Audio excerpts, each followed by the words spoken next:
Aming eksklusibong panayam kay Coco, ikinuwento niya na hindi inaasahan ang pagpasok ni Diwata sa serye. May malit na eksena na may kakainan kami, tapos sabi ko, try nyo nga ipatawag si Diwata. Sabi ko, kapag pumunta to, ibig sabihin para sa kanya yung role.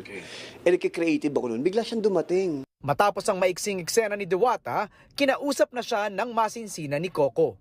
Sabi ko, gusto mo ba mag-artista? Sabi niya, gusto po. Sabi ko gano'n. Anong artista? Gusto mo lang ba masubukan? O gusto mo talaga maging artista? Kahit ano po. Yun ang sagot niya. Sabi ko, pasensya ka na. Sabi ko, alam mo naman sa trabaho namin, pag nagsisimula ka, ganito lang muna, ganyan-ganyan. Wala pong problema. Sabi niya gano'n. Pinaalalahanan din niya si Diwata sa papasukin niyang mundo. May commitment yan, sabi kong gano'n. Kami, nagtitaping kami MWF, ganyan. Siyempre nakikita ko sa sobrang lakas ng negosyo niya.